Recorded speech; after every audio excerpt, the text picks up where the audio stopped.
Hello, everyone. My name is Farah Jasmine Dingal. I am a graduate student in Renewable Energy and Sustainability Systems at the College of Earth and Mineral Sciences.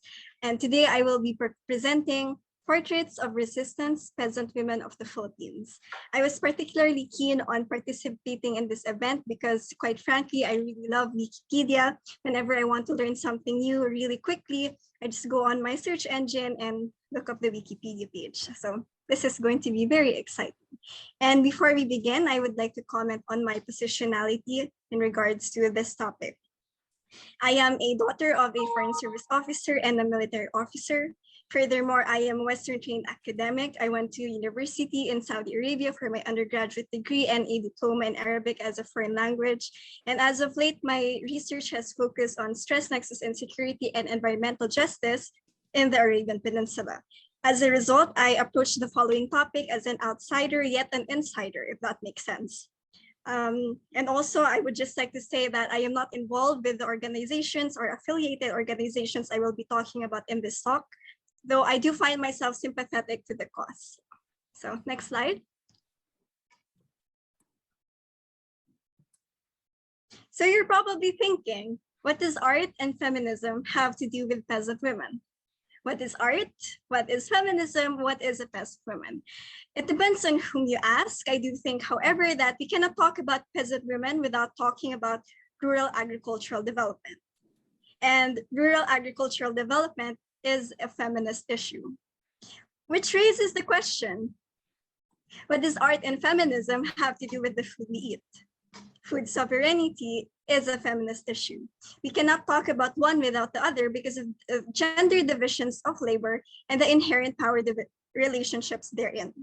So let's get into that. I would like for us to think about what that means in Southeast Asia, particularly the Philippines. Next slide, please. Oops.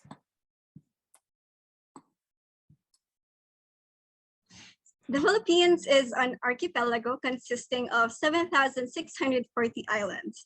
Last I checked, it was actually 7,107, but time flies and we discover more islands. It is culturally diverse, not only because of geographical divisions, but also because of the existence of numerous regional languages spoken by different ethnic groups and indigenous people. It is also an agricultural country. Why is it important that we understand this? Next slide, please.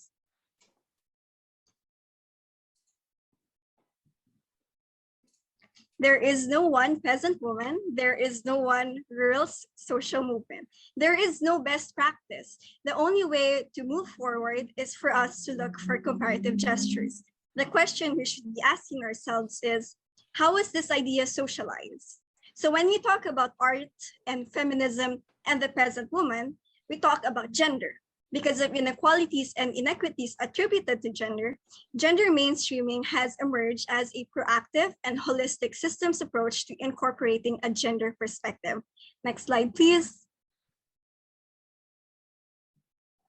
One such organization that looks into this is AMIHAN, or the National Federation of Peasant Women. Let's open Wikipedia and take a look. Next slide, please.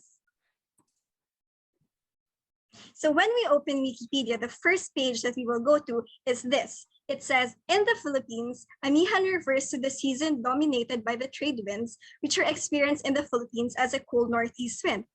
Does that say anything about anything I've said so far? I don't think so. Next slide, please. When we go to the next page, it also says that amihan is a genderless deity that is depicted as a bird in Philippine mythology. According to Tagalog folklore, it is the first creature to inhabit the universe, along with the gods called Bathala and Amansinaya. It is said that amihan saves the first human being, malakas, or strong and maganda, beautiful, from a bamboo plant. Still nothing. Next slide, please. So basically, it doesn't say anything about this organization I've been talking about. But let me tell you about it. The National Federation of Peasant Women in the Philippines, or AMIHAN, is a national non-governmental organization that advocates for gender-sensitive agrarian reforms. Next slide, please. So campaigns led by AMIHAN are driven by the feminist and decolonial or anti-colonial demand for a just transition or ecologically modulated regulatory agrarian reform. They aim to fight and resist intensified attacks and human rights violations against peasant women across the Philippines. They do this in so many ways. As you can see in the side, they have this campaign called #DefendPeasantWomen. So it is a campaign in solidarity with Rural Women's Advocates and Gantala Press, which is the publishing arm of Amihan, as well as other women's organizations and youth advocacy groups. Next slide, please. So as you can see, we have this organization who goes out into the streets just to reach people where they are. Next slide, please. This is also another example wherein they take art that they make themselves just to share their message. Next slide, please. So all of these things that I've been showing you are made by women. So they come from the artists of Sama-Samang Artista para sa Kilusang Agrario or SAKA, members of Artista ng Rebolusyong Pangkultura or ARPAK, and other women allies in the cultural sector. So I will be showing you the Defend Peasant Women Portrait series, which is also one manifestation of the campaigns that I've showed earlier. So these portraits born out of solidarity show that it is through the common cause of serving the heroic peasantry who secure our nation's sustenance that countless other women are inspired to fight for their own female emancipation. So basically what they're saying is our struggles are united, are interrelated, and you cannot be free if the other is not free.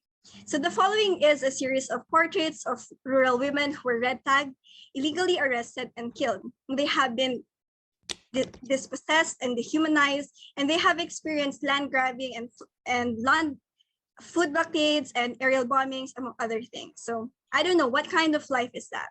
Next page, please. So this is the first series.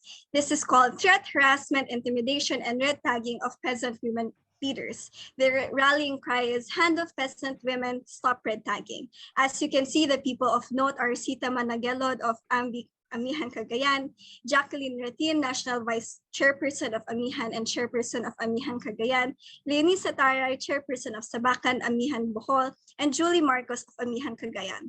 And let me tell you the story of one of them. Julie Marcos was forced by Philippine National Police Amulong to sign a document saying she is surrendering as a member and supporter of the Communist Party of the Philippines and New People's Army. This was supposed to be a way to clear her name and encourage others to surrender, but it did not work out that way, as you might have expected. Next page, please.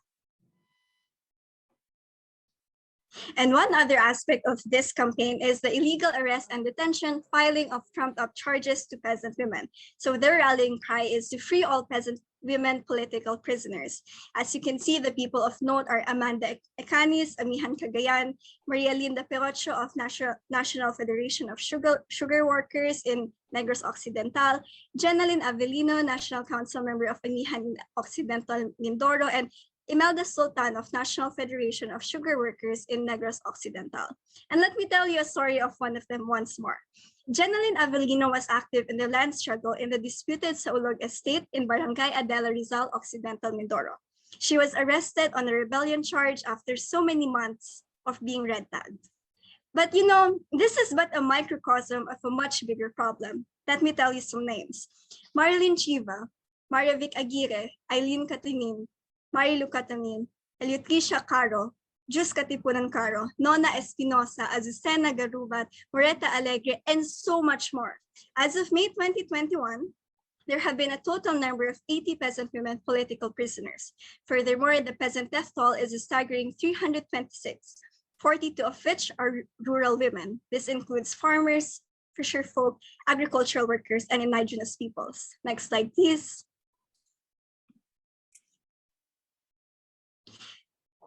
Back. Okay, no, next slide, sorry. Okay, so you're probably asking yourself once again, what does art and feminism have to do with peasant women? What is art, what is feminism, and what is a peasant woman? In situations such as what I have described, feminism for them is collective action. So I would like to share this Filipino idea of bayanihan. So bayanihan is the spirit of communal unity and coalition building, which I think summarizes the theme of today's event. By taking the steps to know more about rural social movements around the world, we can begin to create transnational advocacy networks that center democratization and decolonization of food systems. South-South transnational advocacy networks in particular will be of the utmost importance moving forward. Next page, please.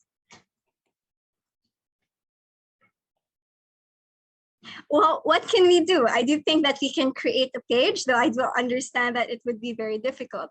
That said, the organization may be further explored in the sections of Women in the Philippines, Makabayang Koalisyon ng Mamamayan, and National Democracy, among others. Next page, please. So thank you, everyone.